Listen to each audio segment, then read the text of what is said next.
Hello friends, welcome to my channel princess Ankita short. আমার একটা নতুন ভিডিওতে সবাইকে জানাই অনেক অনেক স্বাগতম এবং রাধে রাধে।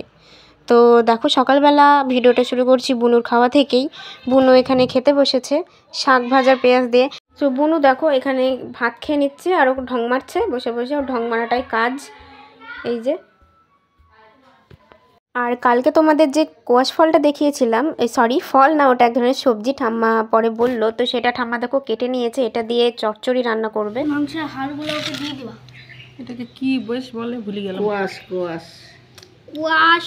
এই যে এটা হলো কোয়াশ। কোয়াশ কিভাবে খায় আমরা জানি না, কিভাবে খেতে হয়, কিভাবে হয় আমরা জানি না। বেগুন একজনা দিয়েছে, শাক, তরকারি করব, তার মধ্যেই দিয়ে দিলাম কিসের শাক? পালং শাক। পালং শাক, বেগুন, শিম। আমরা সুগারের রোগী, আমাদের তো আলু টালু খেতে নেই, নানান রকম বীজ করে কোয়াশ দিয়ে পালং শাকের ছাড়তে হবে। দেখো আমি লঙ্কা। সো ফ্রেন্ডস দেখো, আমি কিন্তু টিউশন থেকে বাড়ি চলে এসেছি। এখন 11:30 বাজে আর এখানে খেতেও বসে পড়েছি। খেতে বসে মার যত বকাঝকা। শাক, আমি বলছি শাক খাবো না, মা বলতে তোকে শাক খেতেই হবে, তুই খাবি না তোর ঘাড় খাবে। মানে খেতে বসলে আমার আর মায়ের মধ্যে মানে ছোটোখাটোর মধ্য দিয়ে একটা ঝামেলা বয়ে যাবেই যাবে। এটা প্রত্যেক দিন এই শাক নিয়েই হয়। এই শাকই হলো যত নষ্টের গোড়া। এখানে আমি মাকে বলছি ডিমের ঝোলটা দিয়েছো, আমি এটা দিয়ে তো খেয়ে নিতে পারতাম। মা বলছে না, তোকে শাকটা খেতেই হবে, শাকটা না খেলে তোকে কোনো তরকারি দেওয়া হবে না। তো এটা দেখে খুশি হলাম, কারণ আজকে বাবা চিকেন এনেছিল। অনেক দিন এই মাছ ডিম খেয়ে খেয়ে আর ভালো লাগছিল না, তাই আজকে না চাইতেই দেখছি চিকেন এনেছে আর মা চিকেন কষা করছে। মায়ের হাতে চিকেন কষা এত সুন্দর লাগে গাইস, জাস্ট ফাটাফাটি, ওয়াও, হেবি সুন্দর টেস্ট। আর আমি রোদ থেকে পাড়া থেকে পুরো এক্ষুনি এলাম, পাশের বাড়ি গিয়েছিলাম একটু, আমাকে ডাকছিল কাকি।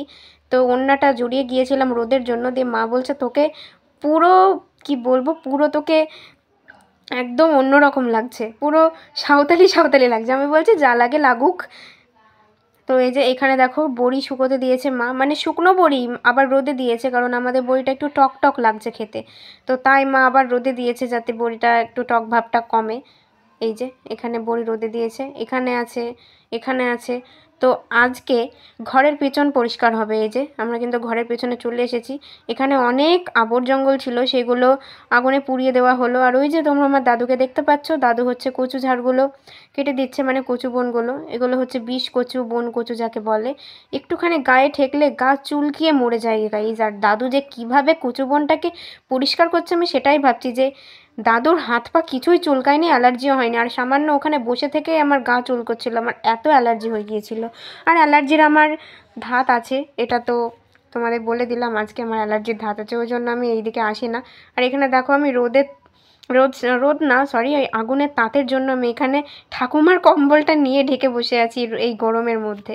আর মা এখানে ঝাড়ু দিচ্ছিল, মানে ঝাড় দিয়ে নোংরাগুলো সব আগুনের দিকে ঠেলে দিচ্ছিল যাতে সব নোংরাগুলো পুড়ে যায়।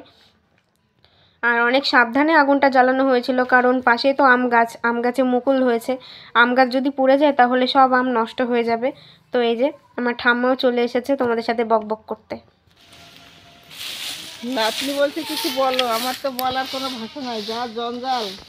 এর মধ্যে সাপ পোকামাকড় কত কি বসে থাকে, তারপরে মশার অত্যাচার খুব। গাছে অনেক মুকুলে ভর্তি হয়ে গেছে, আম হবে। আমগুলো সব হনুমানে খেয়ে যায়, আমে পোকা। আম কুড়ানোর জন্য জঞ্জাল। সো গাইস, আজকের ভিডিওটা কেমন লাগলো অবশ্যই জানিও। আজকের ভিডিওটা এখানেই শেষ করছি, দেখা হচ্ছে কালকে অন্য একটা ভিডিওতে। সবাই ভালো থেকো, সুস্থ থেকো, সাবধানে থেকো, টাটা। আর ভিডিওটা বেশি বেশি করে শেয়ার করে দিও। রাধে রাধে।